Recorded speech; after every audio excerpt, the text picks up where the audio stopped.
all my niggas on the east side. Throw up your guns, all my niggas from the west side. Throw up your guns, all my niggas from the east side. Yeah, nigga.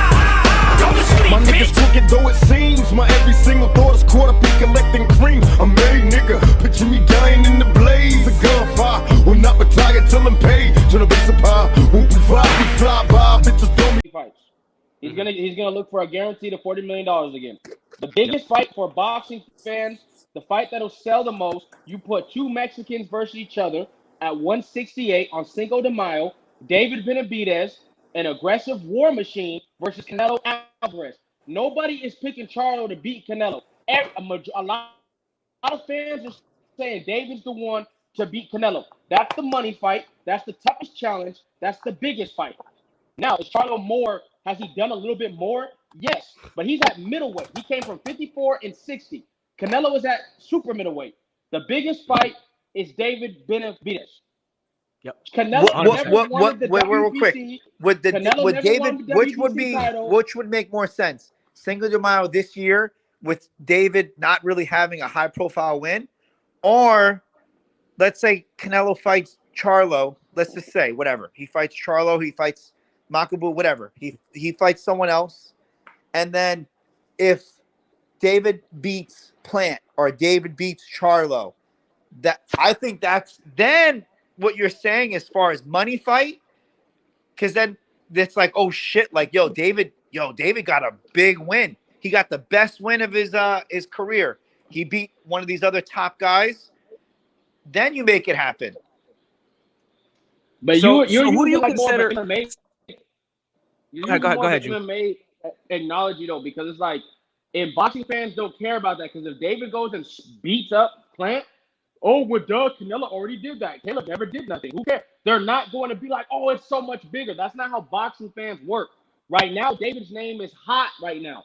Right now, David's name is big. If David goes in there and has a close fight with Caleb Plant, the fight's not going to be as big, because boxing fans are not like MMA fans.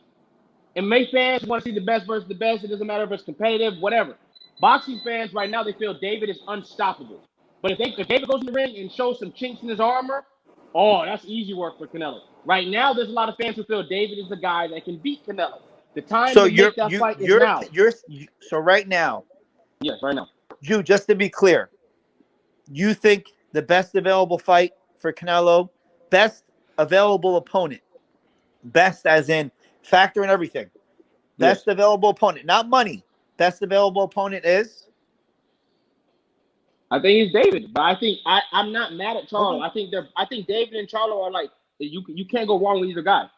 Yeah, I agree with you. I mean, listen, I think if you ask some boxing fans, they'll say run it back with Triple G for a third time. I don't, I think Jamar Charlo deserves it a little bit more than David right now. That's my personal opinion. Mm-hmm. But if it goes to David, I want to see all the top guys fight each other. Nothing. Hold on. Charlo turned down a $7 million career high pay to fight Demetrius Andrade. Those two is who should have been. We shouldn't even be talking about Charlo. He's a middleweight champion. He is a middleweight champion. Unify your division. David is at 168. He's the mandatory for the WBC title right now. Charlo needs to go do something himself. You got another man that's chasing you around. Fight Demetrius Andrade. You bring up a great point. You bring up an excellent point. There's no argument. I agree with you. Demetrius Andrade. Yeah. Yeah. And I think Canelo beats these. I think he can beat these guys. I'm not saying same here. Same here. Yeah. But why I think the David fight, I said this months ago in our group chat. I think David, outside of Better Beeve at 175 and Bivol, I think the only guy that could beat Canelo is David Benavidez.